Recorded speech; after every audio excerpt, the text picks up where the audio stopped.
Hello friends, मैं अंबिका कुमारी और आप देख रहे हैं लेट्स लर्न विथ अंबिका। कैसे आप सभी, उम्मीद है बहुत अच्छे होंगे।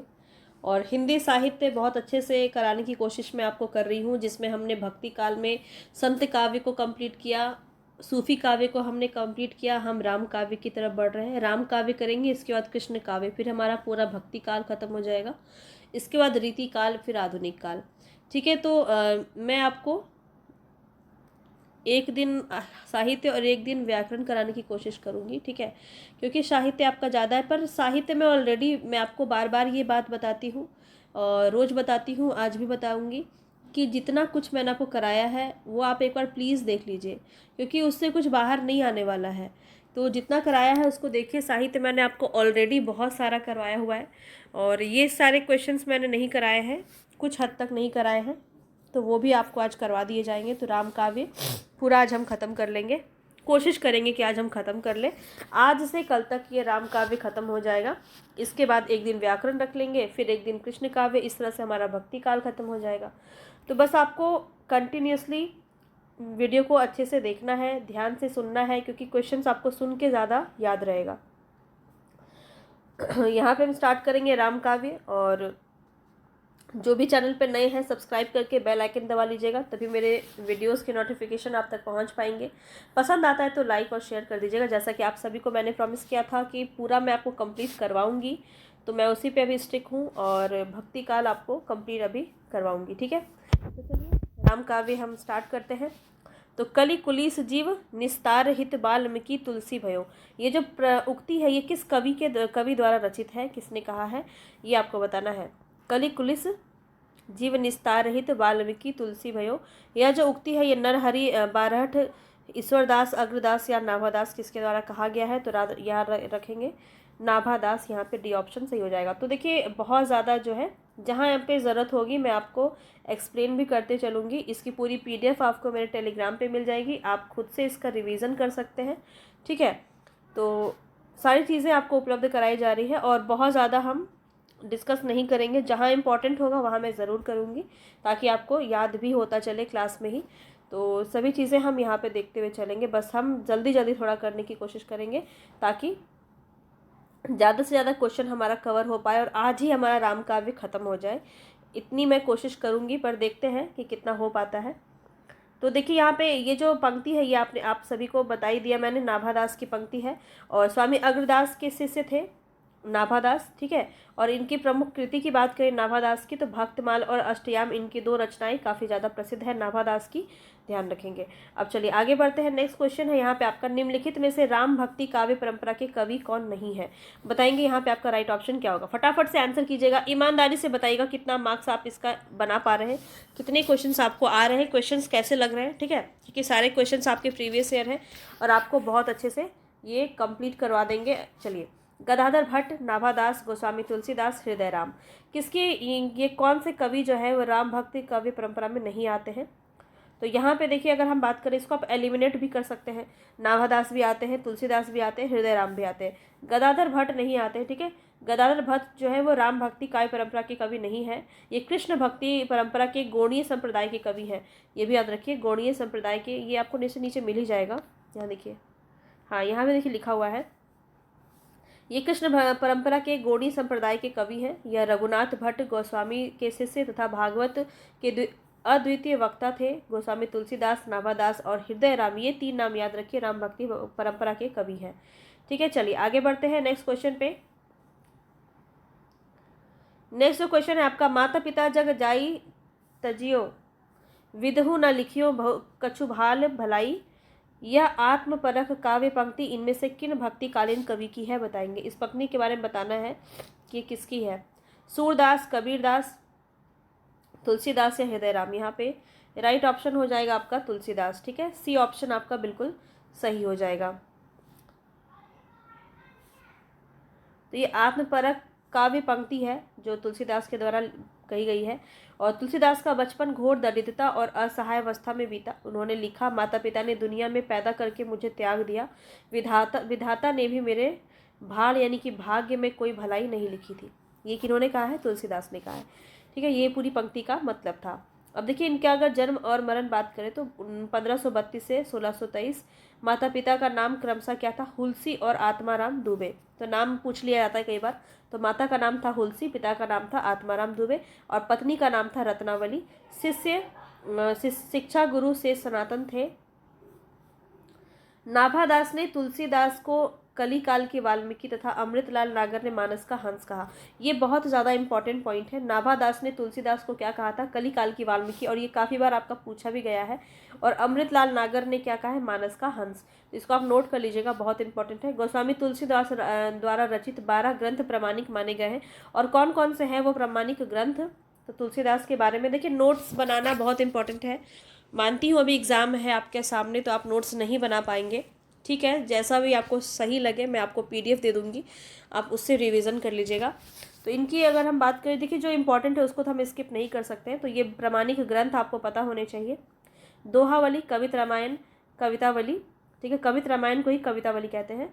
और गीतावली, रामचरितमानस, रामाज्ञा प्रश्न, विनय पत्रिका, रामलला नहछू, पार्वती मंगल, जानकी मंगल, बरवे नारायण, वैराग्य संदीपनी और कृष्ण गीतावली, ये सभी तुलसीदास की रचना है। चलिए आगे बढ़ते हैं।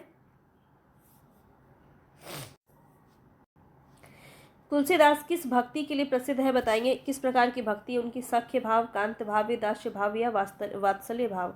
तो यहाँ पे जो आपका राइट ऑप्शन हो जाएगा वो क्या हो जाएगा, ऑप्शन नंबर सी यहाँ पे आपका सही हो जाएगा, दास्य भाव। ठीक है, गोस्वामी तुलसीदास जो है वो दास्य भाव प्रकार की इनकी प्रवृत्ति थी। ये सभी बातें हमने देख ही ली है तुलसीराम की, तो हम बार बार एक ही चीज़ नहीं करेंगे। जो इम्पोर्टेंट है, जो अलग है, जैसे कि इनके गुरु का नाम क्या था, नरहरियानंद या फिर नरहरिदास भी कहते हैं इनका नाम, नरहरिदास याद रखिए। नरहरिदास काफ़ी पूछा जाता है गुरु का नाम, ठीक है। और ये राम भक्ति काव्य शाखा के प्रतिनिधि कवि हैं। तुलसीदास रामानुजाचार्य के श्री संप्रदाय और विशिष्टाद्वैतवाद से प्रभावित थे, ये भी बात आपको ध्यान रखना है। चलिए आगे बढ़ते हैं।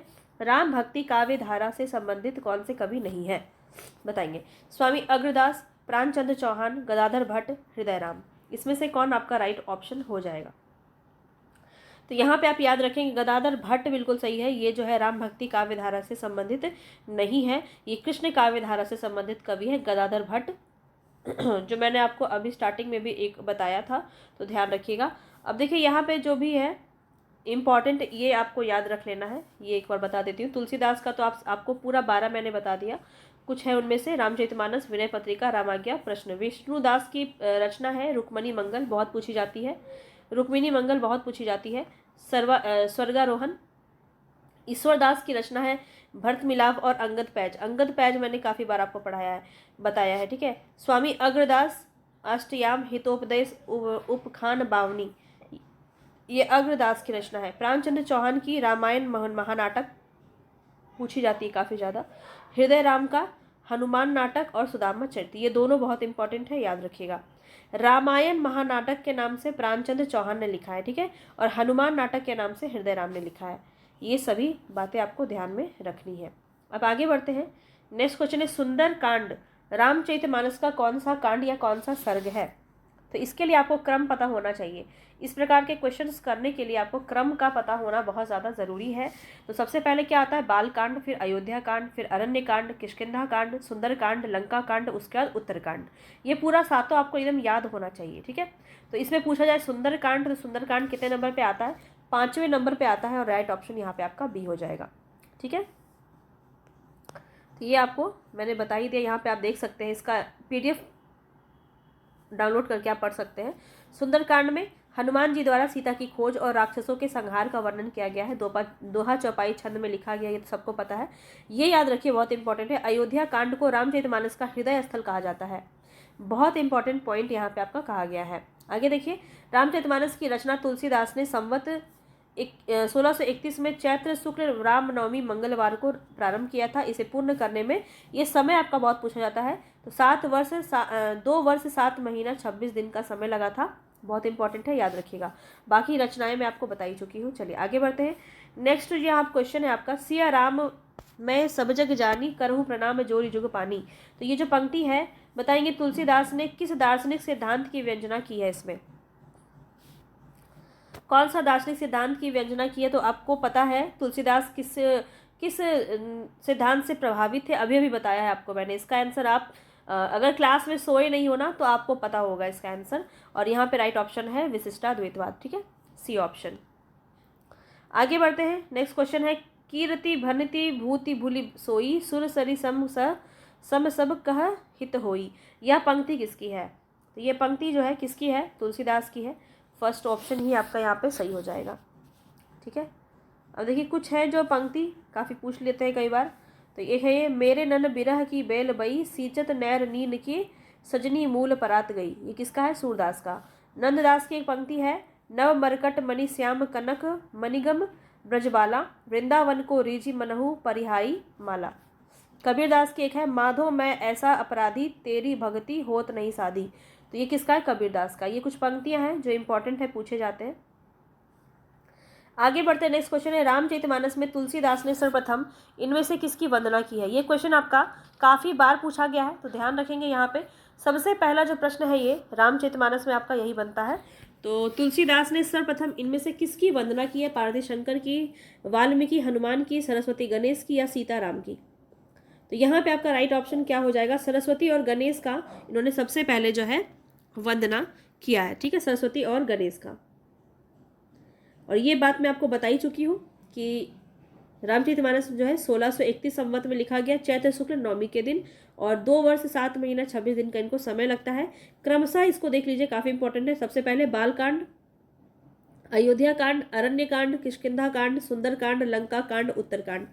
जितने भी आपके एग्जाम हिंदी साहित्य में होते हैं, हिंदी साहित्य आपका सिलेबस में अगर है तो वो सभी एग्जाम के लिए आपका इम्पॉर्टेंट है, ठीक है। अब देखिए कुछ बातें कही गई है रामचरितमानस को लेकर के। तो अयोध्या कांड को रामचरितमानस का हृदय स्थल कहा जाता है, ये तो आप सभी को मैंने बता ही दिया। हजारी प्रसाद द्विवेदी ने क्या कहा है? तुलसी का संपूर्ण काव्य समन्वय की विराट चेष्टा है। ये किसने कहा है? हजारी प्रसाद द्विवेदी ने। शुक्ल जी ने क्या कहा है? हिंदी काव्य की प्रौढ़ता के युग का आरंभ गोस्वामी तुलसीदास द्वारा हुआ। तुलसीदास ने सर्वप्रथम मानस को रसखान को सुनाया था। ये भी बात आपको याद रखना, यहाँ से भी एक क्वेश्चन बन जाता है कि तुलसीदास ने जो रामचरितमानस की रचना की तो इसको सबसे पहले उसने किसको सुनाया था? तो रसखान को सुनाया था, याद रखिएगा। रामचरितमानस की प्रथम टीका अयोध्या के बाबा रामचरण दास ने लिखी। तो टीका जो इनके ऊपर लिखा गया वो अयोध्या के बाबा थे रामचरण दास, उन्होंने लिखी थी। चलिए इतनी बातें बहुत ज़्यादा हो गई, चलिए आगे बढ़ते हैं।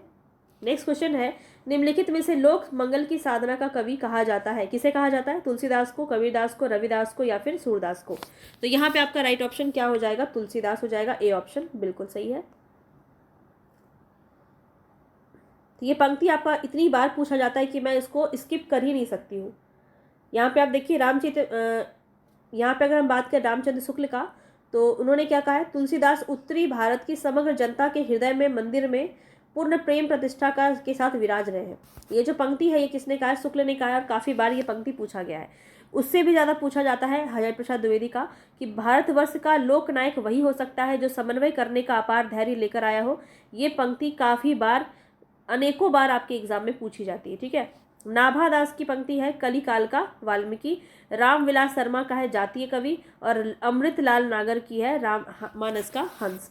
तो ये सभी आपको ध्यान में रखने हैं, ठीक है। किसने क्या क्या कहा है? रामविलास शर्मा ने क्या कहा है? जातीय कवि कहा है तुलसीदास को।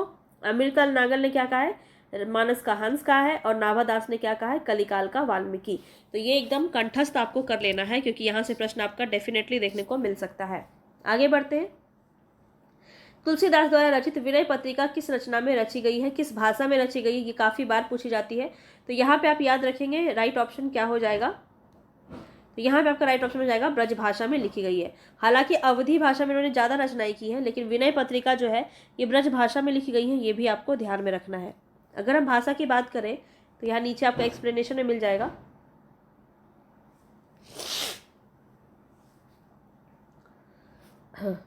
रामचरितमानस अवधी में लिखा इन्होंने, रामलला नाहछू अवधी में लिखा, वैराग्य संदीपनी ब्रज में लिखा, दोहावली भी इन्होंने ब्रज में लिखा। अच्छा, अंतिम में जो वली वली जोड़ा है इन्होंने, कविता वली हो गया। देखिए अभी सारा ही दिखाती हूँ आपको। जानकी मंगल अवधी में, पार्वती मंगल अवधी में, बरवे रामायण अवधी में, रामाज्ञा प्रश्नावली अवधी में। अब इधर जितना वली वली वली वली जुड़ा है ना, ये सब आपका ब्रज में है, तो याद रहने में आसानी होगा। वैराग्य संदीपनी याद रख लीजिए, वैराग्य संदीपनी ब्रज में है, ब्रज भाषा में। दोहावली ब्रज भाषा में, कवितावली ब्रजभाषा में, गीतावली ब्रजभाषा में, कृष्ण गीतावली ब्रजभाषा में, और एक आपका विनय पत्रिका ब्रजभाषा में। तो देखिए वली वाला बड़ी आसानी से याद हो जाता है, तो यहाँ से क्वेश्चन आपका बनता भी कम है। क्वेश्चन क्या बनता है, विनय पत्रिका, और एक बन सकता है वैराग्य संदीपनी। तो ये दो याद रख लीजिए ब्रज, बाकी सारे जो अंत में वली शब्द से जुड़े होते हैं वो आपके सब ब्रज में लिखे गए हैं। आगे बढ़ते हैं। मेधाकर बहुगुणा द्वारा रचित कौन सी कृति है, बताएंगे। रामायण प्रतिपम, महावीर चरितम, गंगा शतकम, या फिर अजय भारतम। तो यहाँ पे आपका राइट ऑप्शन क्या हो जाएगा, राइट ऑप्शन हो जाएगा रामायण प्रतिपम। ठीक है, रामायण प्रतिपम ए ऑप्शन यहाँ पे आपका बिल्कुल सही हो जाएगा। और बात करें महावीर चरितम, तो महावीर चरितम किसने लिखा, भवभूति ने लिखा है। गंगा शतकम जो है लोकनत्न गुमानी पंत, ये वैसे इतना डिटेल में आपसे पूछेगा नहीं, यहाँ पे आप देख सकते हैं। चलिए, नाभादास किस भक्ति धारा के कवि है, बताएंगे। कृष्ण राम भक्ति काव्य, या फिर प्रेम मार्गी, या ज्ञान मार्गी। तो नाभादास जो है वो राम भक्ति शाखा के कवि है, बी ऑप्शन यहाँ पे आपका सही हो जाएगा। आगे बढ़ते हैं नेक्स्ट क्वेश्चन पे। तो इनकी 3 रचना है, तीनों रचना याद रखिए नाभादास की। भक्तमाल, अष्टयाम और राम भक्ति से संबंधित कुछ स्फुट पद भी इन्होंने लिखा है। भक्तमाल में लगभग 200 भक्तों का चरित्र गान किया इन्होंने, और अष्टयाम ब्रज भाषा गद्य और पद दोनों में अलग अलग उपलब्ध है, ये भी आपको पता होना चाहिए। आगे बढ़ते हैं।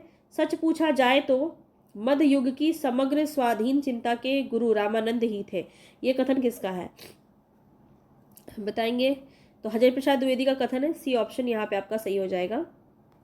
ठीक है, चलिए ये आप रामानंद के बारे में पढ़ना चाहे तो पढ़ सकते हैं। आगे बढ़ते हैं। आलवार भक्तों संतों के विषय में कौन सा कथन गलत है। आलवार भक्तों की बात की जा रही है, तो ये सुदूर दक्षिण के वैष्णव भक्त थे, तो ये कथन तो बिल्कुल सही है। इनकी संख्या 12 थी, ये भी कथन सही है। ये उच्च वर्ण जाति के, ये गलत है। आलवारों में अंडाल नाम की एक महिला भक्त थी, तो ये भी मैंने आपको करवाया था, तो डी ऑप्शन भी सही है यहाँ पे। सी ऑप्शन आपका गलत हो जाएगा, यानी कि यही ऑप्शन सही हो जाएगा। ठीक है, ऑप्शन सी आपका सही हो जाएगा, क्योंकि गलत ही पूछा है हमसे। चलिए आगे बढ़ते हैं।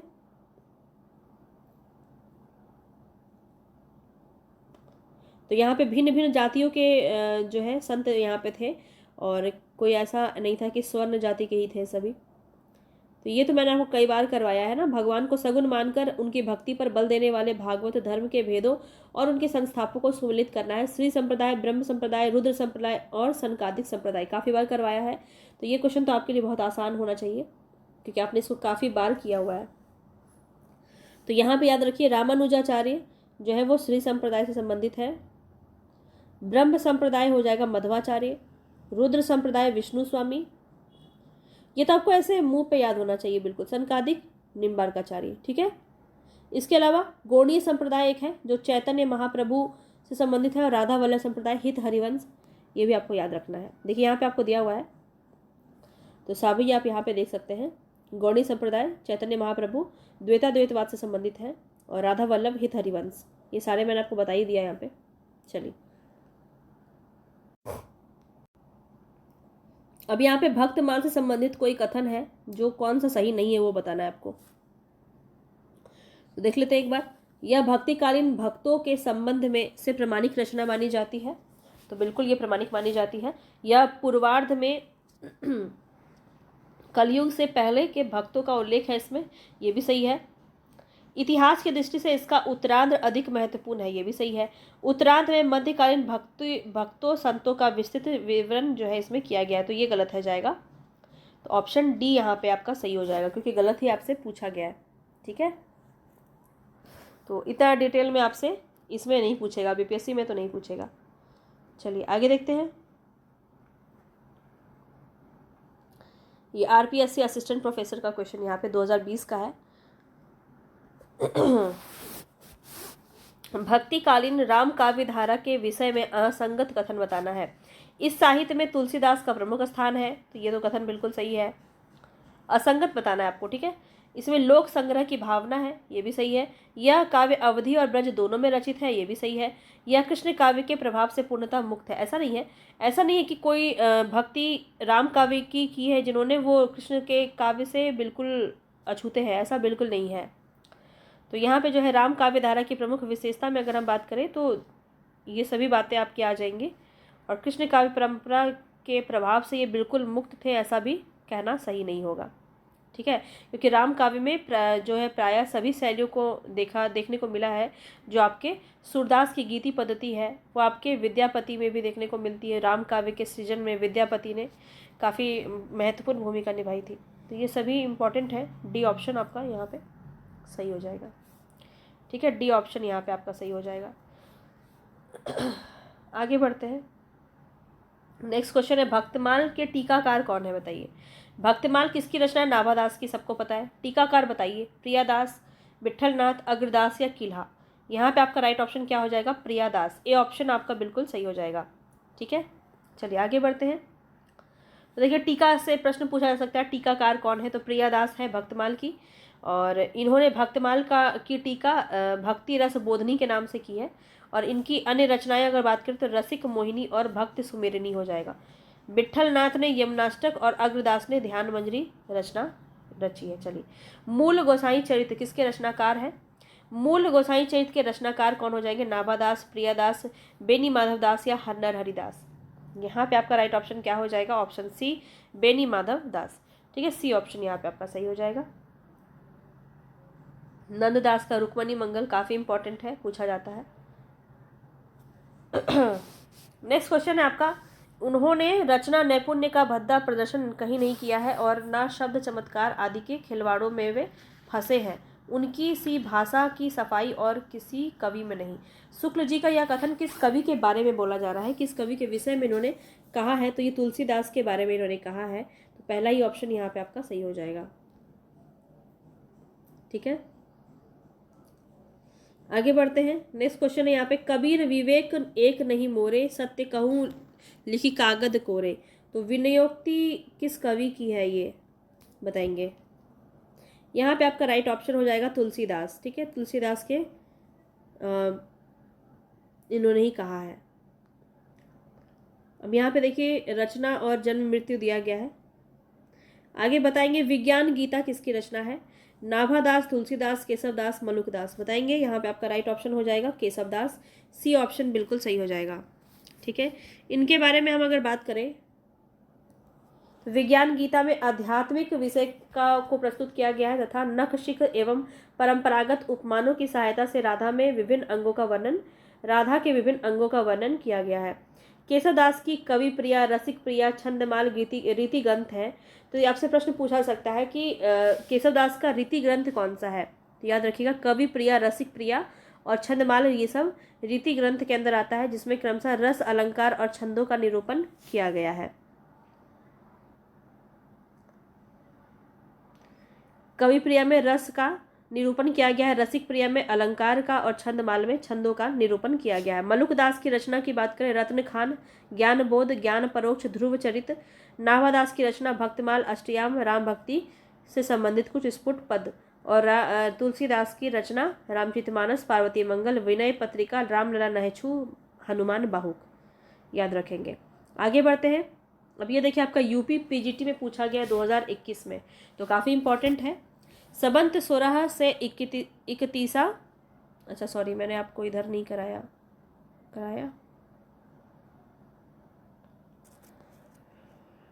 नहीं सही चल रहा है, ठीक है, चलिए बताएंगे। संबत 16 से 31 करहूँ कथा हरिपद धरी सीसा।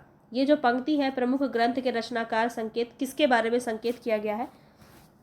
रामचरितमानस, सी ऑप्शन यहाँ पे आपका सही हो जाएगा। आगे बढ़ते हैं। तो ये सब बातें मैं आपको बता चुकी हूँ, है ना, तो इस पे हम ज़्यादा डिस्कशन नहीं करेंगे क्योंकि क्वेश्चन हमारा बहुत ज़्यादा है। अब जो हमारा नेक्स्ट क्वेश्चन है, मानव प्रकृति का ज्ञान तुलसीदास से अधिक उस युग में किसी को नहीं था, ये कथन किसका है बताएंगे। तो यहाँ पे याद रखिए, ये हजारी प्रसाद द्विवेदी का कथन है, बी ऑप्शन आपका सही हो जाएगा। यहाँ पे देखिए सबकी रचनाएं दी गई हैं, तो ये रचना आपको देख लेना है एक बार। हजारी प्रसाद द्विवेदी की रचना है हिंदी साहित्य की भूमिका 1940 ईस्वी और हिंदी साहित्य का आदिकाल 1952। एक और है, बताना आप कमेंट बॉक्स में, एक और कौन सी हजारी प्रसाद द्विवेदी की रचना है, ठीक है। रामविलास शर्मा की प्रमुख रचना की बात करें तो प्रगति और परंपरा 1949 में, साहित्य और संस्कृति ये आपका काफ़ी पूछा जाता है, तो साहित्य और संस्कृति 1949 में, प्रेमचंद और उनका युग 1954 में इनकी रचना है। रामचंद्र शुक्ल की प्रमुख रचना कौन सी है? रस मीमांसा, चिंतामणि, हिंदी साहित्य का इतिहास, याद रखेंगे, बहुत इंपॉर्टेंट है और ये आपको काफ़ी बार पूछा जाता है। प्रकृति और परंपरा, साहित्य और प्रकृति, ये बहुत बार पूछा जाता है, रामविलास शर्मा की रचना है। आगे बढ़ते हैं। राम काव्य धारा से संबंधित कृति राम ध्यान मंजरी किसकी रचना है, बताएंगे। राम ध्यान मंजरी किसकी रचना है? तो याद रखेंगे ये अग्रदास की रचना है। बी ऑप्शन आपका यहाँ पे सही हो जाएगा। ठीक है, यहाँ बाकी भी आपको दिया गया है। चलिए ये बताएंगे अब। नेक्स्ट जो है आपका क्वेश्चन, गोरख जगायो जोग भगति भगायो लोग, ये जो प्रमुख पंक्ति है ये किसकी है? ये बहुत बार पूछा जाता है और टीचिंग लाइन में ये क्वेश्चन आपका काफ़ी बार देखने को मिलता है, तो याद रखिएगा। बीजक में गोरख बानी, कवितावली नाथ बानी, किसमें ये कहा गया है? ये तो सबको पता है कि तुलसीदास की ये पंक्ति है, लेकिन ये कौन से रचना में कहा गया है? तो कवितावली में कहा गया है। सी ऑप्शन यहाँ पे आपका सही हो जाएगा। ठीक है, एक बात इसमें ध्यान रखिए कि गोरखनाथ की रचनाओं का संकलन जो है इसका और संपादन है ये डॉक्टर पीताम्बर दत्त वर्दवाल ने गोरखबानी नाम से किया था, और संत बीजक नाम से कबीर की प्रमाणिक कृति है जिसमें रामायणी शब्द ज्ञान चौतीसा, यहाँ पे देखिए क्या बोला जा रहा है। संत बीजक जो है संत कबीर की प्रमाणिक कृति है जिसके रामायणी शब्द ज्ञान चौतीसा, विप्रतिमिसी, कहरा, बसंत, चाचर, बेली, बिरहुली, हिंडोला, साखी नामक 11 प्रकरण इसमें है। तुलसीदास की सभी रचनाएं करवाई चुकी हूँ काफ़ी बार। आगे बढ़ते हैं। नेक्स्ट क्वेश्चन है यहाँ पे आपका, तुलसीदास ने किस रचना, कौन सी रचना अपनी शारीरिक पीड़ा के निर्वार्थ में की थी? कौन सी रचना है? तो इसका ऑप्शन पहले हम देख लेते हैं। विनय पत्रिका, हनुमान बाहुक, रामचरितमानस या जानकी मंगल। तो यहाँ पे आपका राइट ऑप्शन हो जाएगा हनुमान बाहुक। तुलसीदास ने हनुमान बाहुक की रचना जो है अपनी शारीरिक पीड़ा के निवारणार्थ में की थी, और यह तुलसीदास की हनुमत भक्ति संबंधी स्वतंत्र रचना है। ठीक है, ध्यान रखेंगे। आगे बढ़ते हैं नेक्स्ट क्वेश्चन पे। साखी सबदी, ये भी आपका यूपी टीजीटी में पूछा गया क्वेश्चन है 2021 में। आप देख सकते हैं किस प्रकार के प्रश्न आपके बनते हैं, और बिल्कुल आप जो ज़रूरी नहीं है कि जो आपको आता है, जो आपने पढ़ा है वही आपके एग्ज़ाम में आएगा, तो अपने लेवल को थोड़ा सा इंक्रीज़ कीजिए। आप खुद आप देख सकते हैं प्रीवियस एक क्वेश्चन ही आपका एक ऐसा जरिया है जिससे आप ये समझ सकते हैं कि आपको आता तो है, आपको भक्ति काल के एक प्रश्न बहुत सारे आते हैं, लेकिन क्या वो आपके एग्ज़ाम के स्टैंडर्ड के लेवल के हैं या नहीं है, ये आपके लिए इम्पॉर्टेंट है। ठीक है, तो जब भी आपको कुछ नया मिलता है तो उसको सीखने का कोशिश कीजिए, और नया नया पढ़ेंगे तो पुराना पुराना भूलते नहीं जाना है, उसको रिवीजन करते रहना है। ठीक है, आप नया ना पढ़िए, लेकिन जो पढ़ा है उसको ज़रूर रिवीजन कीजिए। सबसे मूल मंत्र मैं आपको यही देती हूँ। अब यहाँ देखिए, साखी सबदी दोहरा कही कहनी उपखान, भगति निरूपही भगत कली निंदही वेद पुराण। तो ये जो पंक्ति है किस रचनाकार की है? तुलसीदास, कबीर, जायसी या फिर कुतुबन। तो यहाँ पे जो राइट ऑप्शन है वो तुलसीदास हो जाएगा। ठीक है, चलिए। हरि मोरा पियू मैं हरि की बहुरिया, ये किसका है? कबीरदास का है। और बाहर वह भीतर वह होई, घर बाहर को रहे न जोई, कुतुबन की है। ये पंक्ति याद रख लीजिए, बहुत इंपॉर्टेंट है, और ये तो काफ़ी बार पूछा गया है। हरि मोरा पियू मैं हरि की बहुरिया किसका है? कबीरदास का। और बाहर व भीतर व होई, बाहर घर बाहर को रहे न जोई, कुतुबन की है। सरवर तीर पद्मनि आई, खोपा छोरी केस मुकुलाई, जायसी की है। ठीक है, चलिए आगे बढ़ते हैं। ये जो क्वेश्चन है बताएंगे, ईश्वर अंश जीव अविनाशी, चेतन अमल सहज सुख राशि। ये जो पंक्ति है इसमें कौन सा दर्शन है ये बताना है आपको। ये यूजीसी नेट का क्वेश्चन है 2021 का, और इसमें विशिष्टाद्वैतवाद आपका शामिल है। डी ऑप्शन आपका यहाँ पे सही हो जाएगा। कौन किसके प्रवर्तक है ये सभी बातें मैं आपको बहुत बार बता चुकी हूँ। आगे बढ़ते हैं। तुलसीदास ने रामचरितमानस के उत्तर कांड में क्या प्रतिपादित किया है? अब यहाँ पे बताना है कौन सा सही उत्तर है, इसको हम समझते हैं। तो देखिए, ज्ञान की अपेक्षा भक्ति सुसाध्य और आशु फलदायिनी है, ये बात आपका बिल्कुल सही है। उत्तरकांड में ये आपका कहा गया है। कलयुग में असंतों की संगत लाभदायक होगी, ये नहीं होगा। कलयुग में मनुष्य वर्ण धर्म और आश्रम का पालन करने वाले होंगे, ये भी नहीं कहा है इन्होंने। कलयुग में लोभ और स्वार्थ के वशीभूत होंगे और माता पिता तथा गुरु का अनादर होगा, ये भी इन्होंने कहा है। देखिए, और जो कि अभी हो ही रहा है, कलयुग का समय चल रहा है। और 1 और 4 आपका सही हो जाएगा। तो यहाँ पे आप देखिए 1 और 4, डी ऑप्शन आपका सही हो जाएगा। ठीक है, चलिए, समझ गए होंगे क्वेश्चन के माध्यम से आप क्या बातें कही जा रही है। निम्नलिखित में से कौन निर्गुण भक्ति काव्य के कवि नहीं है? कौन नहीं है? मलुकदास, बाबूलाल दास, ईश्वर दास, सुंदर दास। इस प्रकार से प्रश्न आपको कभी भी एग्जाम में देखने को मिल सकते हैं, तो तैयार रहिए।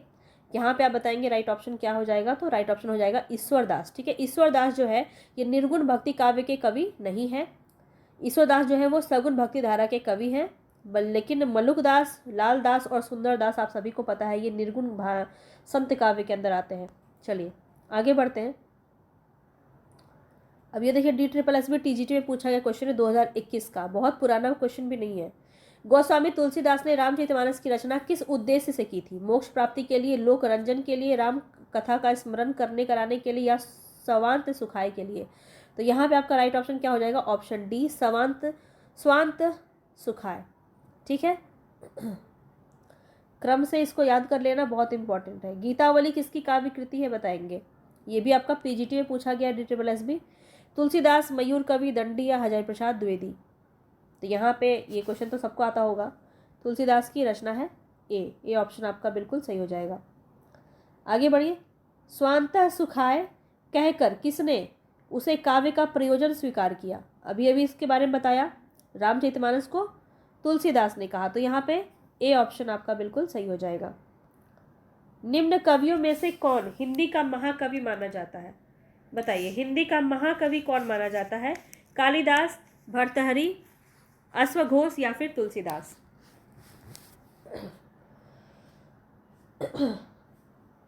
यहाँ पे आपका राइट ऑप्शन हो जाएगा तुलसीदास। ठीक है, डी ऑप्शन आपका बिल्कुल सही हो जाएगा।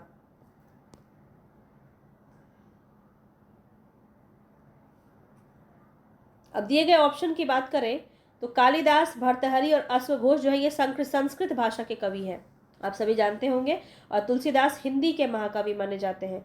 हिंदी के प्रथम महाकवि वैसे तो चंद्रवरदाई माने जाते हैं। हिंदी का प्रथम महाकवि कौन माना जाता है? चंद्रवरदाई माना जाता है। बुद्ध चरितम अश्वघोष की प्रसिद्ध रचना है, ये याद रखिएगा। भर्तृहरि की शतक त्रय जो नीति शतक और श्रृंगार शतक और वैराग्य शतक है। ठीक है, ये 3 शतक के नाम से ही ये जाना जाता है, शतक त्रय, ये रचना इनकी है। ठीक है, भर्तृहरि की। आगे देखते हैं नेक्स्ट क्वेश्चन पे। तो ये क्वेश्चन देखिए आप क्रम से किस प्रकार से पूछा गया है आपका। आरोही क्रम में लगाना है तुलसीदास के प्रमुख ग्रंथ को। जानकी मंगल, कवितावली, गीतावली, रामचरितमानस। तो इस प्रकार से प्रश्न आपका पूछा जा सकता है। क्रम से क्वेश्चन बहुत ज़्यादा इंपॉर्टेंट है, तो चिंता मत कीजिए, सारा डेट वाइज आपको बता देंगे। एक भी क्वेश्चन को आपको डाउटफुल नहीं छोड़ूंगी, इतना आप ध्यान रखिए। तो यहाँ पे आपका सी ऑप्शन सही हो जाएगा। गीतावली, उसका रामचरितमानस, फिर जानकी मंगल, उसका कवितावली। किस प्रकार से है यहाँ पे आप देख सकते हैं, सभी आपको दिए गए हैं। यहाँ पे पूरा डेट आपको दिया गया है।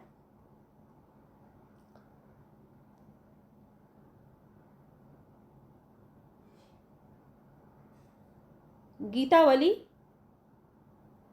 1630 में, पूरा एक साथ देख लेते हैं। वैराग्य संदीपनी 1626-27, रामाज्ञा प्रश्न 27-1627, रामलला नहचू 28 में, जानकी मंगल 29 में, रामचरितमानस 1631 में, पार्वती मंगल 1643 में, कृष्ण गीतावली 1643 में, गीतावली 1630 में। ठीक है, यहाँ 30 है, आप देख लीजिए। रामचरितमानस 31 है, गीतावली 30 है। विनय पत्रिका 1631 से, दोहावली जो है यहाँ पे 1626 से, और बरवे रामायण 1630 और कवितावली 1631, ये आपको ध्यान रखना है। आगे बढ़ते हैं। रामायण में किस भाषा का प्रयोग किया गया है? उर्दू, अपभ्रंश, संस्कृत या पाली? रामायण की बात की जा रही है, तो बताएंगे यहाँ पे राइट ऑप्शन क्या हो जाएगा। यहाँ पे याद रखिए संस्कृत में है, सी ऑप्शन आपका बिल्कुल सही हो जाएगा। ठीक है, वाल्मीकि रामायण के नाम से भी जाना जाता है, संस्कृत भाषा में ये रचित है आदि कवि वाल्मीकि के द्वारा, जिसमें 24,000 श्लोक समाहित किए गए हैं। राम कैसो जस अध उरथ गगन है, यह पंक्ति किसकी है? देखिए DSSS PGT में पूछा गया क्वेश्चन है ये। राम कैसो जस अध उरध गगन है, बिल्कुल एक्सपेक्टेड है आपके एग्जाम में भी, तो खास करके 9 to 10, 11 to 12, 6 to 8 में भी पूछा जा सकता है, क्योंकि भक्ति काल से पिछली बार भी 6 to 8 में बहुत क्वेश्चन बना था। तुलसीदास, मतीराम, सेनापति, उग्रदास, अग्रदास। ठीक है, उग्र लिखा है पर अग्र होगा, तो यहाँ बताएंगे आप राइट ऑप्शन क्या हो जाएगा। ऑप्शन सी आपका सही हो जाएगा। ठीक है, सेनापति की ये पंक्ति है। तो राम भक्ति शाखा के कवि है सेनापति। सेनापति का जन्म 1559 ईस्वी के आसपास माना जाता है। इनके गुरु का नाम हीरामणि दीक्षित था और कवित्र रत्नाकर राम काव्य कल्पद्रुम इनके 2 प्रमुख ग्रंथ हैं और ऋतु वर्णन के में ये सिद्धस्त माने जाते हैं। तो ये प्रश्न आपका काफ़ी बार बनता है कि ऋतु का वर्णन सबसे ज़्यादा किन कवियों ने किया है, तो उसमें सेनापति का नाम आता है, याद रखिएगा।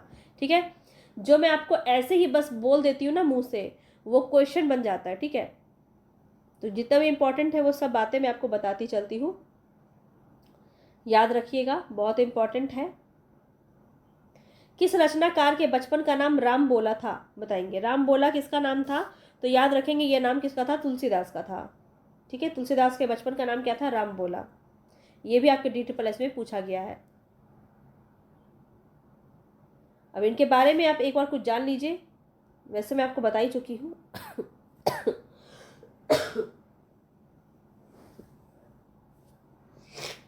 तो देखिए इनके बचपन का नाम राम बोला था। 1532 से 1623 इनका समय रहा। पिता का नाम आत्माराम दुबे, माता का नाम हुलसी, पत्नी का नाम रत्नावली। रामचंद्र शुक्ल ने तुलसीदास को स्मार्त वैष्णव माना है, स्मार्त वैष्णव। आचार्य रामचंद्र शुक्ल के अनुसार हिंदी काव्य की प्रौढ़ता के युग का आरंभ जो है गोस्वामी तुलसीदास द्वारा हुआ। नाभादास ने तुलसीदास को कलिकाल की वाल्मीकि कहा, अमृतलाल नागर ने मानस का हंस कहा, और ये रामानुजाचार्य के श्री संप्रदाय और विशिष्टाद्वैतवाद से प्रभावित थे। इनकी जो भक्ति भावना थी वो दास्य भाव की प्रकृति की थी, और प्रमुख रचनाओं तो आपको मैं काफ़ी बार बता चुकी हूँ। चलिए आगे बढ़ते हैं। नेक्स्ट जो क्वेश्चन है वो है, निम्नलिखित में से कौन सा गीति काव्य तुलसीदास का सर्वोत्तम काव्य है। गीति काव्य यहाँ पे पूछा जा रहा है, तुलसीदास का सर्वोत्तम काव्य है। पहले तो कामायनी तो आपका है ही नहीं तुलसीदास का, प्रिय प्रवास भी है ही नहीं, रश्मि रथी भी नहीं है, तो क्या ऑप्शन हो जाएगा आपका, बरवे रामायण, क्योंकि एक ही रचना है यहाँ पे। कितना इजी था ना ये, तो बी ऑप्शन यहाँ पे आपका सही हो जाएगा, ध्यान रखिएगा। बाकी रचना की बात करें तो प्रिय प्रवास किसकी है, अयोध्या सिंह उपाध्याय हरिऔध की है 1914 में, और ये प्रिय प्रवास जो है हिंदी का प्रथम महाकाव्य भी माना जाता है, खड़ी बोली प्रथम महाकाव्य। ठीक है, रश्मि रथी की बात करें तो ये रामधारी सिंह दिनकर का खंड काव्य है, और कामायनी जो है ये जयशंकर प्रसाद का महाकाव्य है। समय भी आपको याद रखना है। आगे बढ़ते हैं। नेक्स्ट क्वेश्चन है, ये भी आप देख सकते हैं DSSS में पूछा गया है, UP TGT PGT में पूछा गया, तो समझिए आपके एग्जाम में बिल्कुल पूछा जा सकता है, सेम ही लेवल रहता है। खेती न किसान को भिखरी को न भीख, बलि बनिक को बनिज न चाकर को चाकरी। ये जो तुलसी की कृति है किससे संबंधित है, तुलसी का कथन है, ये भी याद रखिए ये। ठीक है, और किस रचना में इन्होंने ये कहा है, तो याद रखिएगा कवितावली में। ठीक है, डी ऑप्शन यहाँ पे आपका सही हो जाएगा। आगे बढ़ते हैं। विनय पत्रिका किस भाषा में लिखी गई है, अगेन ये क्वेश्चन काफ़ी बार पूछा जाता है, तो ब्रज भाषा, ए ऑप्शन आपको याद रखना है। आगे बढ़ते हैं। जहांगीर जस चंद्रिका के रचयिता कौन है, जहांगीर जस चंद्रिका के रचयिता कौन है, देव, मतीराम, चिंतामणि या केशव। जहांगीर जस चंद्रिका के रचयिता कौन है, केशवदास, डी ऑप्शन आपका सही हो जाएगा। डॉक्टर विजय पाल सिंह ने केशव को कोर्ट का कवि कहा है, पूछा जा सकता है। केशव को कवि हृदय नहीं मिला था, ये किसने कहा था, आचार्य रामचंद्र शुक्ल ने। ठीक है, रामचंद्र शुक्ल काफ़ी क्रोधित थे इनसे, और आचार्य रामचंद्र शुक्ल ने केशवदास को अलंकारवादी मानते थे, और उन्होंने क्या कहा था, आलोचना करते हुए इनका, कि केशव के को कवि हृदय नहीं मिला था।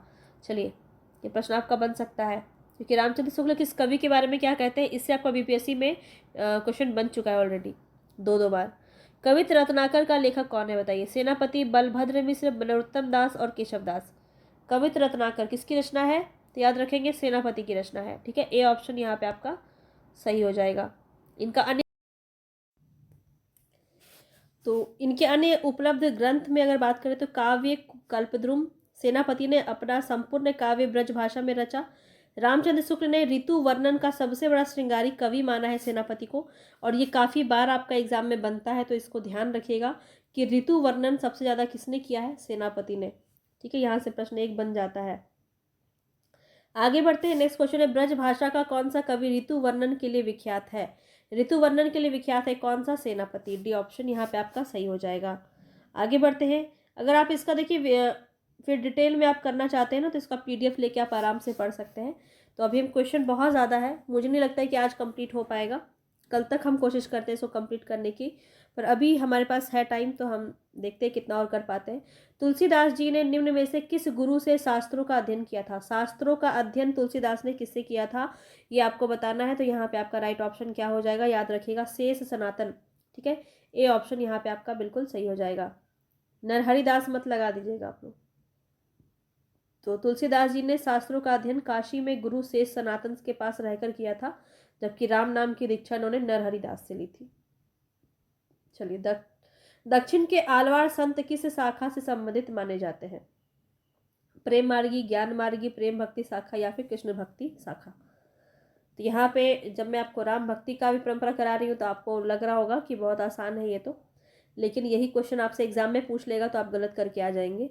इसीलिए आपको पता होना चाहिए राम भक्ति शाखा से संबंधित है। तो यहाँ जितने भी अलवार भक्त हैं वे आपको यहाँ पे सारे ही बताए गए हैं। वैसे इतना डिटेल में नहीं पूछेगा, एक आध जो इम्पोर्टेंट होता है वो पूछ लेता है। ठीक है, तो याद रखिए, दक्षिण में आलवार संतों की वाणी से राम भक्ति स्फुटित हुई और ये मुख्य रूप से विष्णु के भक्त थे। ये प्रश्न भी आपका बहुत बनता है। और अलवार का आर्थिक शाब्दिक अर्थ होता है मग्न, यानी कि भगवान की भक्ति में डूबा हुआ रहना। तो कुल 12 है, और कौन किससे संबंधित है देखिए यहाँ पे सारे नाम दिए गए हैं। आपका एक जो काफ़ी इंपॉर्टेंट है कि एक महिला है इसमें, आंडाल, ये प्रश्न आपका बनता है, मैंने आपको करवाया भी है। जो भूदेवी यानी विष्णु पत्नी और पृथ्वी देवी मानी जाती है, तो कौन किस नाम से अवतरित माना जाता है, अवतार माना जाता है, ये यहाँ पे दिया गया। इसको आप चाहे तो पढ़ लीजिएगा, वैसे इतना ज़्यादा डिटेल में आपसे नहीं पूछेगा। चलिए आगे बढ़ते हैं। नेक्स्ट क्वेश्चन है यहाँ पे आपका, तुलसीदास की निम्नलिखित कृतियों में कौन सी कृति कांडों में विभाजित नहीं है? बताओ, किसमें कांड में विभाजित नहीं किया गया है तुलसीदास की रचनाओं में? तो पार्वती मंगल, ए ऑप्शन यहाँ पे आपका सही हो जाएगा। ठीक है, ये विभाजित नहीं है बल्कि ये प्रबंध काव्य है। ये क्या है आपका? प्रबंध काव्य है। ठीक है, ये बात आपको याद रखना है। यह अवधि में रचित है और इसमें शिव पार्वती विवाह का वर्णन किया गया है पार्वती मंगल में। इसका आधार क्या है? कालिदास कृत कुमार संभवम है, जबकि रामचरितमानस में शिव पार्वती कथा का शिव पुराण से लिया गया आधार। पूछा जाए इसका आधार किससे लिया गया है, तो शिव पुराण। चलिए आगे बढ़ते हैं। तो सबका बताया गया, देखिए यहाँ पे बरवे रामायण का यह 7 कांडों में विभाजित है। यह रहीम के बरवे नायिका भेद से प्रभावित है। ये 2 पॉइंट आपको याद रखना है। गीतावली की बात करें तो गीतावली में यह 7 कांडों में विभाजित है गीतावली, और राम कथा का वर्णन है इसमें, और राम गीतावली और पदावली रामायण के नाम से भी ये प्रसिद्ध है। कवितावली में क्या है, तो इसमें भी 7 कांड है। तो ज़्यादातर 7 कांड ही है। देखिए रामचरितमानस में भी 7 कांड है, गीतावली कवितावली में भी 7 कांड है, बरवे रामायण में भी 7 कांड है। ठीक है, तो 7 7 7 याद रखिए। कवितावली में काशी की महामारी का वर्णन है, ये पूछा जाता है आपका। काशी की महामारी का वर्णन कहाँ है? कवितावली में उत्तर कांड में किया गया है। ठीक है, हनुमान बाहुक इसी का अंश माना जाता है कवितावली का। चलिए, श्री रामानुजाचार्य की भक्ति भाव किस प्रकार की थी? तो यहाँ पे ये भी दास्य भाव है, ए ऑप्शन सही हो जाएगा। राघवानंद जी किस महान व्यक्ति के गुरु थे? राघवानंद जी किसके गुरु थे बताएंगे? तो याद रखेंगे रामानंद के गुरु थे, सी ऑप्शन यहाँ पे सही हो जाएगा। तो इनका ग्रंथ वगैरह दिया हुआ है, आप इसको देख लीजिएगा। आचार्य हजय प्रसाद द्विवेदी ने इनको आकाश धर्मा गुरु कहा है, ये भी मैंने आपको करवाया हुआ है, बहुत इंपॉर्टेंट है। नाभादास के भक्त माल में रामानंद के 12 शिष्यों का वर्णन है, ये भी बहुत इंपॉर्टेंट पॉइंट है। तो ये सभी चीज़ें आपको ध्यान में रखनी है। ये तो आपको कराई चुकी हूँ। गोरख जगायो जोग भक्ति भगायो लोग, ये पंक्ति किसकी है? तुलसीदास की है। बी ऑप्शन यहाँ पे आपका सही हो जाएगा। आगे बढ़ते हैं। यहाँ पे आपको सुमेलित करना है, तो भरत मिलाप किसका है?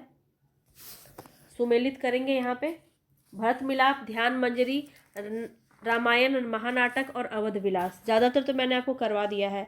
तो भरत मिलाप किसका है? ईश्वर दास की रचना है। ठीक है, ईश्वर दास की है। ध्यान मंजरी किसकी है? अग्रदास की। ध्यान मंजरी अग्रदास की।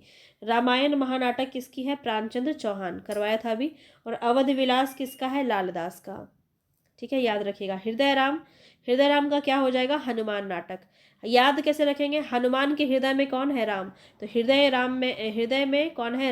राम है। किसके? हनुमान के।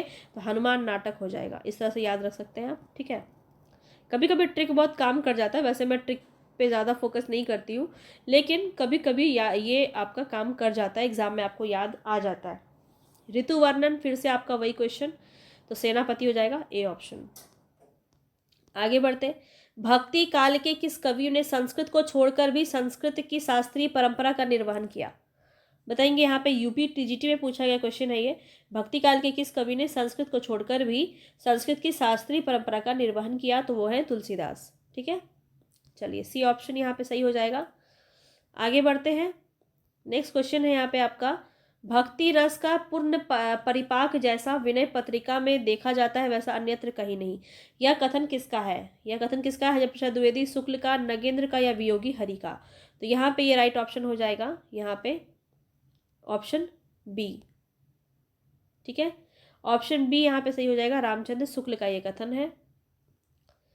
आगे बढ़ते हैं। नेक्स्ट क्वेश्चन है, निम्नलिखित में से कौन सी रचना तुलसीदास की नहीं है?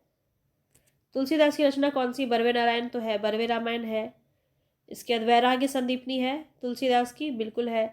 दोहावली भी है। चित्रावली नहीं है। चित्रावली आपने पढ़ा होगा, सूफी काव्य में हमने इसको पढ़ा था, उस्मान की रचना थी ये, देखी थी, आपको याद होगा।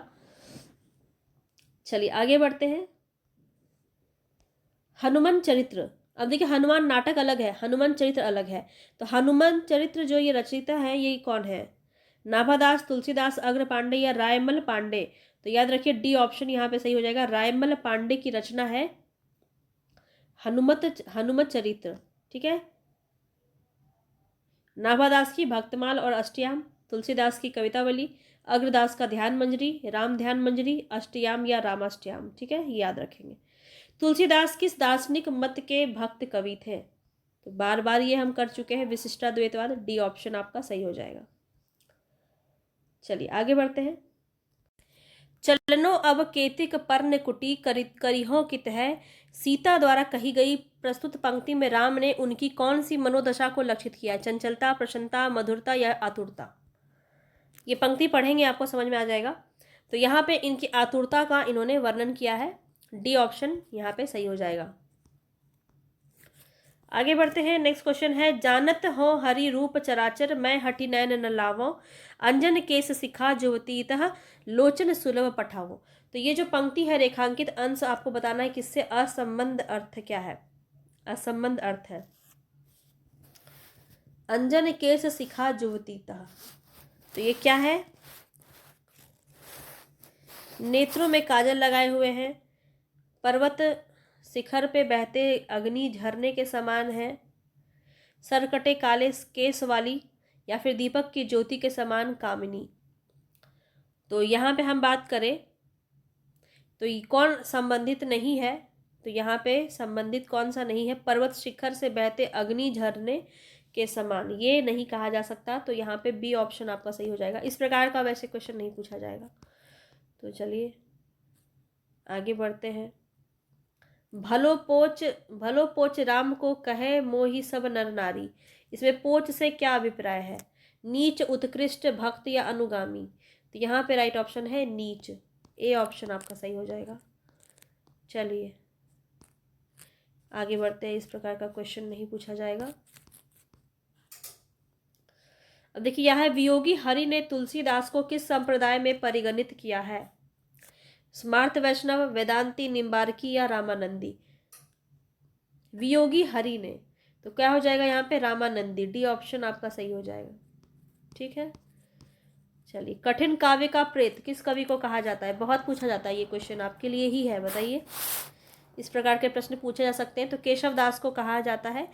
और किसने कहा है? तो शुक्ल जी ने कहा है, ठीक है। रामचंद्र शुक्ल ने केशव को कठिन काव्य का प्रेत कहा है। और शुक्ल जी ने यह भी कहा था कि केशव को कवि हृदय नहीं मिला था, उनमें वह सहृदयता या भावुकता न थी जो एक कवि में होनी चाहिए। ये सभी कथन केशव दास के बारे में शुक्ल जी का है। और केशव दास की हम कृतियों की बात करें तो रसिक प्रिया, कवि प्रिया, रामचंद्रिका, रतन बावनी, जहांगीर जसचंद्रिका, विज्ञान गीता और छंदमाला, ये सभी इनकी रचना है। चलिए आगे बढ़ते हैं। रामचरितमानस की रचना कब से प्रारंभ मानी जाती है? तो इसको तो हमने स्टार्टिंग से कितनी बार कर लिया। तो यहाँ पे राइट ऑप्शन हो जाएगा ऑप्शन सी, 1631 विक्रमी संवत। ठीक है, ये देखिए यहाँ पे सारा दिया गया आपको। वैराग्य संदीपनी ब्रज भाषा में है, मुक्तक है। रामचरितमानस प्रबंध महाकाव्य है। गीतावली, कृष्ण गीतावली गीति काव्य है। विनय पत्रिका भी गीति काव्य है, ब्रज भाषा में है। कवितावली मुक्तक काव्य है। दोहावली मुक्तक काव्य है। तमिल भाषा में किस महाकवि ने रामायण की रचना की है? बहुत पूछा जाता है तमिल में, संस्कृत में। इस पीडीएफ के लास्ट में मैंने आपको पूरा राम काव्य शाखा का जितना भी रचना है, एक लाइन में आपको मैंने पूरा मेंशन कर दिया है खोज खोज के, ठीक है। तो लास्ट में अगर आपको टाइम मिलता है तो आप सिर्फ उसको भी देख लेंगे तो पूरा रचना आपका कवर हो जाएगा वहीं से। तमिल भाषा में यहाँ पे बताइए रामायण किसने लिखा है तमिल भाषा में? तो कौन हो जाएंगे यहाँ पे? राइट ऑप्शन हो जाएगा आपका कंब। संस्कृत में किसने लिखा है? इस प्रकार से प्रश्न बनता है आपका, ठीक है। तमिल भाषा से देखिए यहाँ पे DSSS में PGT हिंदी में पूछा गया क्वेश्चन है 21 में। आगे बढ़ते हैं। आलवार भक्त किसको कहा जाता है? राम भक्त को, वैष्णव को, कृष्ण भक्तों को या सूफी कवियों को? तो अभी भी बताया था आपको, वैष्णवों को कहते हैं। बी ऑप्शन आपका सही हो जाएगा। भक्तमाल किसकी रचना है? भक्तमाल नाभादास की रचना है। डी ऑप्शन आपका यहाँ पे सही हो जाएगा। आगे बढ़ते हैं। तो यहाँ पे वल्लभाचार्य और गोकुलनाथ की देख लीजिए। वल्लभाचार्य की रचना है यमुनाष्टक, बालबोध, सिद्धांत रहस्य, सेवा फल और भक्त वर्धिनी। गोकुलनाथ की रचना है 84 वैष्णव की वार्ता और 252 वैष्णव की वार्ता। ये विठलनाथ के पुत्र है ना। और वल्लभाचार्य के पुत्र कौन है? विठलनाथ। विठलनाथ के पुत्र कौन है? गोकुलनाथ। ये भी पूछा जाता है, ध्यान में रखना है। श्री रामचरितमानस में वक्ता श्रोता के कितने युग्म हैं? वक्ता श्रोता के कितने युग में? जब आप पढ़ेंगे रामचरितमानस तो आपको पता चलेगा कि हर किसी ने जो है कहानी सुनाई है। कौन है वक्ता, कौन है श्रोता? तो यहाँ पे आपको मैं बात करूँ तो 4 जो है इसमें वक्ता और श्रोता है। कौन कौन है ये आप देख लीजिए। ये आपका DSSS में पूछा है क्वेश्चन है, बहुत रिलेट करिएगा। तो पहले तो शिव जी कहानी सुनाते हैं पार्वती जी को, उसके बाद काक भुषुंडी सुनाते हैं गरुड़ को, याज्ञवल्क्य सुनाते हैं भारद्वाज को, और तुलसीदास सुनाते हैं संत समाज को। तो ये 4 जो है वक्ता श्रोता इसमें वर्णन है। आगे बढ़ते हैं।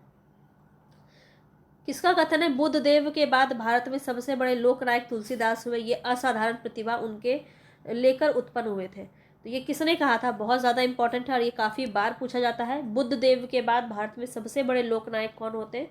तुलसीदास होते हैं। और ये असाधारण प्रतिभा लेकर उत्पन्न हुए थे। किसने कहा था ये कथन? तो ये जॉर्ज ग्रियर्सन ने कहा था। सी ऑप्शन आपका सही हो जाएगा।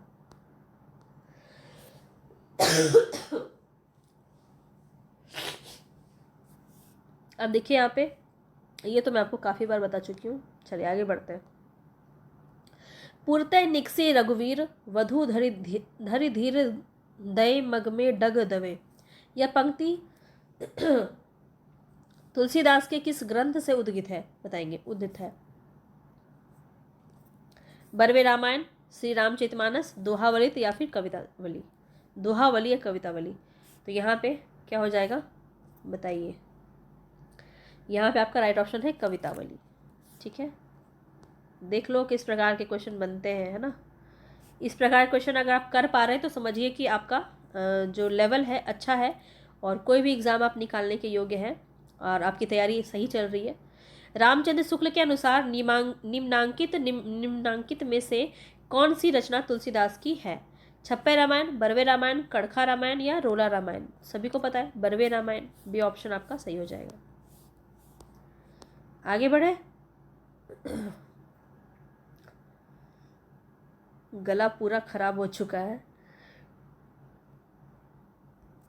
तो आज तो मुझे नहीं लगता ये ख़त्म हो पाएगा। बस ये पेज ख़त्म करके आज को एंड करते हैं, ठीक है। फिर कल कल तो बहुत आराम से हो जाएगा। तो 2 दिन में अगर हम राम काव्य को ख़त्म कर रहे हैं तो बहुत बड़ी बात है ना। तो इससे ज़्यादा शॉर्टकट मैं नहीं कर सकती, क्योंकि फिर इससे ज़्यादा शॉर्टकट करेंगे तो फिर बहुत मुश्किल है कि आप जॉब ले पाएंगे, क्योंकि ज़्यादा शॉर्टकट फिर नहीं जाना चाहिए। प्रेम और श्रृंगार का ऐसा वर्णन जो बिना लज्जा और संकोच के सबके सामने पढ़ा जा सके, गोस्वामी जी का ही है। प्रेम और श्रृंगार का ऐसा वर्णन, ये कथन किसका है बताएंगे। ये कथन किसका है? रामकुमार वर्मा, आचार्य रामचंद्र शुक्ल, नंद दुलारे वाजपेयी या हजय प्रसाद द्विवेदी। याद रखिए रामचंद्र शुक्ल का ये कथन है। बी ऑप्शन आपका सही हो जाएगा। और सारे टीचिंग एग्जाम से आपके पूछे गए हैं, देख लो। संत हृदय नवनीत समाना उक्ति किसकी है बताइए। संत हृदय नवनीत समाना, यह उक्ति किसकी है? रामश्री शाखा के प्रतिनिधि कवि तुलसीदास की, ठीक है। डी ऑप्शन यहाँ पे आपका सही हो जाएगा। तुलसीदास रचित विनय पत्रिका में पदों की कुल संख्या कितनी है? बहुत इंपॉर्टेंट है, बताइए। यहाँ पे आपका राइट ऑप्शन हो जाएगा 279, ठीक है। 279 आपका सही हो जाएगा, सी ऑप्शन। तो ये एक बार देख लो, 279 है विनय पत्रिका में पदों की संख्या। तुलसीदास की अन्य में अगर हम देखें तो रामचरितमानस में 1074 दोहा है। दोहावली में 573 दोहा है। बरवे रामायण में 69 पदों की संख्या है। और कृष्ण गीतावली में 61 पद है, ठीक है। ये सब याद रखिए। अब बताइए जोड़ा कौन सा सही है। श्री संप्रदाय, तो यहाँ पे क्या होना चाहिए था आपका? ये काफ़ी बार करवा चुकी हूँ। तो रामानुजाचार्य होना चाहिए था, गलत है। रुद्र संप्रदाय, विष्णु स्वामी, बिल्कुल सही है। तो बी ऑप्शन ही यहाँ पे आपका सही हो जाएगा। सनकादिक में आपका क्या होना चाहिए था? निम्बार्काचार्य, ठीक है। निम्बार्काचार्य होना चाहिए था। और राधा वल्लभ संप्रदाय का क्या होता? हित हरिवंश, हित हरिवंश, ठीक है, याद रखिएगा। चलिए, भक्ति शाखा में रसिकोपासना का समावेश किसने किया बताइए। भक्ति शाखा में रसिकोपासना का समावेश किसने किया? यूपी टीजीटी में पूछा गया क्वेश्चन है। केशवदास, अग्रदास, लालदास या नवादास। और इतने पहले आपका ऐसा क्वेश्चन पूछता था, तो अब तो लेवल और इंक्रीज होने वाला है, बताइए। तो यहाँ पे आपका बी ऑप्शन से हो जाएगा अग्रदास, ठीक है। रसिकोपासन का समावेश जो है सबसे पहले राम भक्ति शाखा में जो है समावेश किसने किया? अग्रदास ने किया। रसिक संप्रदाय के अन्य प्रमुख कवि भी आपको ध्यान में रखने हैं। तो यहाँ पे देखिए, रसिक संप्रदाय की स्थापना जो है इन्होंने किया। और अग्र अली भी इनको कहा जाता है। अग्रदास कृत ध्यान मंजरी जो है रसिकोपासना का सिद्धांत ग्रंथ है, ये भी ध्यान रखिएगा। रसिक संप्रदाय के अन्य प्रमुख कवि कौन है? तो बालकृष्ण, बाल अली, रसमाला, रामसरन, प्रेमकली प्रयागदास, राम गुलाब द्विवेदी, रीवा नरेश जो है, राम महाराज रघुराज, सभी हो जाएंगे। चलिए आगे बढ़ते हैं। नेक्स्ट क्वेश्चन है, इनमें से महात्मा बुद्ध के बाद उत्तर भारत में सबसे बड़े लोकनायक तुलसी ही हुए। ये पंक्ति अभी बता चुकी हूँ तुरंत, बताओ कौन है? ये गलत नहीं होना चाहिए आपका। जॉर्ज ग्रियर्सन, बी ऑप्शन आपका सही हो जाएगा। चलिए यहाँ पे देख लीजिए और किसने क्या क्या कहा है। आगे नेक्स्ट क्वेश्चन है, इनमें से तुलसीदास की किस रचना जो है अवधि में नहीं है? अवधि में नहीं है। कवितावली, देखिए ये तो आपका अवधि में ही है। कौन सा नहीं है वो आपको बताना है। तो आपका जानकी मंगल भी अवधि में है और रामलला नहछू भी अवधि में। बताया था वली से अंत में आपका आता है तो वो ब्रजभाषा में होता है। इजिली आप इसका आंसर निकाल सकते थे। चलिए आगे बढ़ते हैं। भाषा निबंध मति मंजुल मात नोती, ये कवि किस श्लोक का अंश है? किस कवि द्वारा रचित श्लोक का अंश है? भाषा निबंध मति मंजुल मात नोती। वाल्मीकि, कालिदास, तुलसीदास या जयदेव। तो यहाँ पे जो आपका राइट ऑप्शन हो जाएगा वो हो जाएगा तुलसीदास, ठीक है। इनमें से ज्ञानाश्रय शाखा के कवि नहीं है। कौन नहीं है ये बताना है आपको। और ज्ञानाश्रय देखिए, धर्मदास धर्मदास, अग्रदास, दादू दयाल या कबीरदास। तो यहाँ पे कौन सा सही हो जाएगा? अग्रदास, ठीक है। बी ऑप्शन सही हो जाएगा, ज्ञानाश्रय शाखा के कवि नहीं है। बाकी सब आप देखिए, धर्मदास, दादू दयाल और कबीरदास, ये सभी संत काव्य परंपरा के कवि माने जाते हैं। आगे बढ़िए, आगे नहीं बढ़ते। अब ये पेज हमने पूरा ख़त्म कर लिया। नेक्स्ट जो है ये हम कल से करेंगे। विनय पत्रिका में काशी के लिए किसका रूपक वर्णित है? तो ये इसका आप मुझे होमवर्क समझिए इसको और कमेंट बॉक्स में बताइएगा कि ये आपका इसमें राइट ऑप्शन क्या हो जाएगा। ठीक है, चलिए फिर मिलेंगे आपको नेक्स्ट। कल जो है हम राम काव्य को पहले ख़त्म करेंगे, इसके बाद हम एक दिन व्याकरण और एक दिन साहित्य को लेके चलेंगे। ठीक है, तो जैसा भी होगा आपको किस प्रकार से चाहिए कमेंट बॉक्स में ज़रूर बताइएगा। मिलेंगे फिर से नेक्स्ट क्लास में। पसंद आया होगा तो लाइक शेयर सब्सक्राइब कर दीजिएगा। धन्यवाद।